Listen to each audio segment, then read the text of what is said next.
Le sprinkler, Mimi. OK, une entreprise, une grande entreprise veut fonctionner en squad jusqu'à product team, disons. Okay? Ils ont la volonté, mais ils ont des super expertises.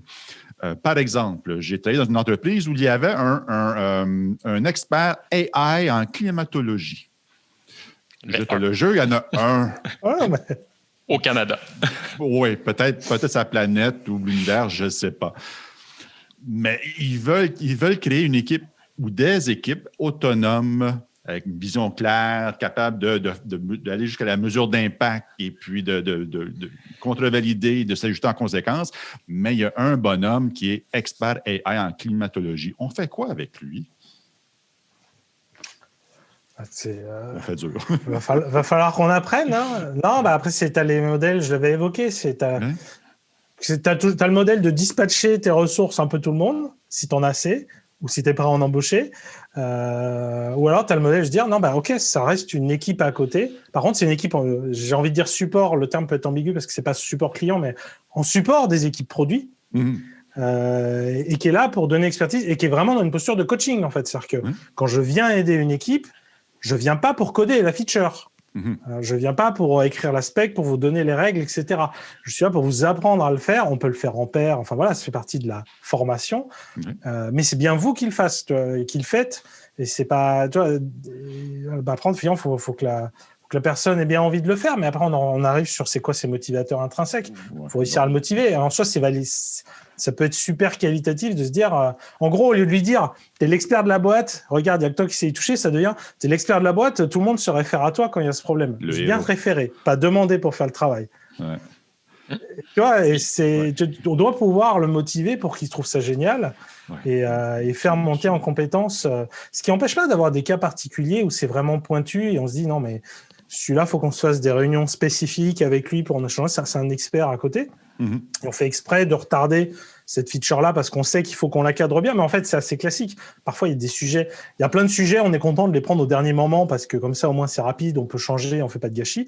Parfois, il y a des sujets, on sait qu'il faut prendre le temps de les préparer en amont. Donc, ce n'est pas choquant non plus.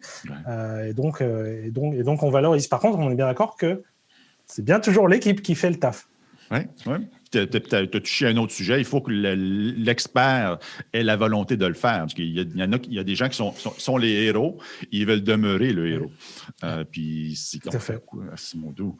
comment les amener à apprécier une façon différente de faire preuve de leadership, c'est pas donné.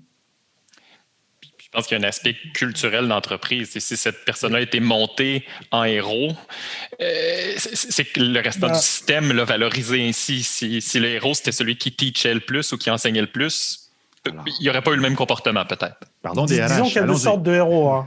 Il y a le héros... il y a le pompier héros, voilà, Avengers, et il y a le pompier incendiaire, The Boys, voilà, où là, c'est... Et parfois, il y a des... C'est flou, évidemment. Parfois, on est un peu dans l'entre-deux. C'est-à-dire qu'on n'est pas très content de la situation qu'on vit, mais en même temps, ça nous va. Et il y a des fois, on est vraiment sur des gens qui jouent, qui sont très contents d'avoir leur place et que c'est eux et qui vont le renforcer. C'est dès que quelqu'un va vouloir venir proposer quelque chose, genre « Non, c'est moi qui le fais, c'est mon truc, c'est mon domaine. » Et c'est pour ça que j'avais évoqué les motivateurs intrinsèques. À un moment donné, c'est ça. C'est « Ok, tu vas peut-être perdre quelque chose, mais regarde tout ce que tu vas gagner. » Il n'y a pas de recette générale, en fait.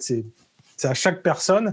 Effectivement, quand tu pilotes la transformation d'un point de vue humain, à un moment donné, potentiellement, c'est du travail sur chaque personne. Qu'est-ce que chaque personne a besoin pour se retrouver dans sa nouvelle vie, sachant que c'est quand même beaucoup ça, la promesse. Hein. La promesse, c'est demain, tu seras maître de ta vie quand même. Tu vas au moins en partie décider comment Parce que moi, j'aime bien parler d'implication collective. Elle est là quand même, le truc. C'est de se dire, ça va être notre transfo à tous. Et là, on va se faire peut-être un open space machin, on va décider ensemble de ce qu'on fait. On laisse personne sur la route. Ça ne veut pas dire qu'on va faire la transfo tout le monde. Peut-être que la conclusion sera de dire on va commencer par une équipe pilote. Mais en tout cas, on était tous à la table pour dire que c'est ça ce qu'on veut faire et ainsi de suite. Parce que ça, c'est aussi une chose qui arrive. Hein, on va faire la transfo 2, etc. Puis alors, les autres leur disent non, mais attends, toi, continue de bosser comme avant, on verra plus tard quand la transfo aura avancé. Non, mais non. Voilà, il faut qu'on implique tout le monde. Et effectivement, parfois, c'est à un niveau purement individuel, quoi. Et donc, c'est effectivement avec les héros. Pour le coup, c'était une conf que j'avais fait il n'y a pas longtemps sur le temps des héros, le genre de choses que j'évoquais. Et c'est vrai que et la réalité est souvent floue, effectivement. En face, ces gens-là, tu vois que c'est ambigu. C'est genre, ils sont pas spécialement contents que le monde repose sur leurs épaules. Ils sont pas spécialement contents de pas avoir le droit, ou en tout cas qui s'interdisent eux-mêmes de prendre des vacances, en fait. Ouais. Limite, on leur permet, on les encourage, sauf qu'ils savent que quand ils reviendront, tout sera effondré. Donc, où ils prennent des vacances pour de faux, hein, ils ont le laptop, etc. Donc, ça leur plaît pas vraiment. On s'approche de vraiment. l'immunité au changement, là. Oui. Hein, je veux changer, je veux être en mode collaboratif, mais quand je le fais, ça me fait mal. J'ai des douleurs réelles, donc qui m'empêchent d'être en mode coaching collaboratif, leadership, serviteur, et ainsi de suite. Je dois contrôler la situation. Ah, ça fait du bien quand je contrôle. Oui. Drogue. Ouais. Bah oui. On est tous c'est humains, des choses que Jürgen Appello il explique dans celui sur Management 3.0. Enfin, à un moment donné, il faut comprendre que quand tu empower, quand tu donnes le pouvoir aux personnes, en fait, ça renforce ta propre posture. Parce qu'en fait, ils vont pouvoir faire plus de choses. Toi, donc en fait, c'est juste un non-sens, quoi, de se dire il faut que je garde le contrôle. Parce qu'en fait, non, tu vas en ressortir grandi.